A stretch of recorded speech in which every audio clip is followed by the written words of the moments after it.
So back to where I was before I was so rudely interrupted.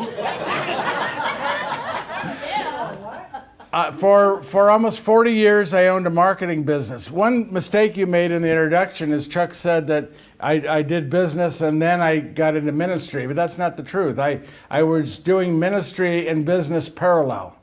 In fact, even when I was doing comedy, I was still doing ministry. One of the reasons I didn't make it in comedy was I never did foul language. I might have had jokes that had innuendos, but I never did bad stuff. And so, shame on me. I should have really gotten more outlandish. I'm kidding. But I started this marketing company, and the Automotive News, which is the Bible of the automotive industry, it's a newspaper for the automotive industry, wrote articles calling me multiple times the father of the tent sale. Now you guys see tent sales and you think they've been around forever, but when I started them, they hadn't been. And I did it first in 1977 for Ford, and then Iacocca liked the results of it, and Iacocca went from Ford to Chrysler. And when he was in Chrysler, he inherited a real problem. You might recall they ended up having to borrow $1 billion from the United States government back then. They were bankrupt. They had all these brand new Chrysler New Yorkers, Chrysler Newports, Imperials. They couldn't sell. The Navy didn't even want them as anchors, and these were brand new. So Iacocca decided that this kid from California, me, and my little things with the tents, maybe that'll help Chrysler. So he brought me in, and I started doing these tent events for Chrysler beginning in 1978 through 1981, ended 1982. And in his first book, Iacocca writes that my event sold 80 to 90,000 cars and trucks when Chrysler needed it the most. That made me feel great, right?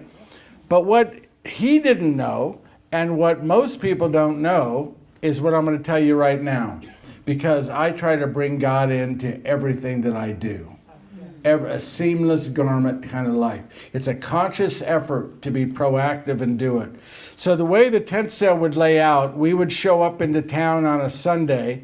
All the tents and the fencing and the electricity and the lights, everything would be set up on Monday and Tuesday. Wednesday, all the cars would be brought in and lined up. So by Wednesday night, everything is set up for the event, which goes Thursday, Friday, Saturday, and Sunday, right? That was a typical. So I thought to myself, here I've got a tent with electricity and PA systems and all this stuff ready, and lights, and nothing to do. So, God, what do you want me to do? So I started sending letters. When I knew I was going to be in this town or that town, about a month or two in advance, I'd send letters to all the churches or many churches. And I'd say, look, I got a tent I'll let you use for free if you want to have a revival, because you see, I was a big fan of Elmer Gantry. I was a big fan of Catherine Kuhlman. I was a big fan of Billy Graham. And so I said, it's for free if you want to use it on a Wednesday night. And so many of those sales, the sales themselves were blessed by a church revival that happened under that tent, and no one knew about it. You see, I believe in a scriptural verse from the Gospel of Mark, not St. Mark, but Mark Price. That it's sometimes it's better to beg forgiveness than ask permission. And I never asked anyone's permission to do that. I just went ahead and did it. And it was my way of trying to say, let's bring God into, how do I use my work? How do I use my world in a way that can glorify God and the people of God and the church of God? Amen? And so that's what I tried to do.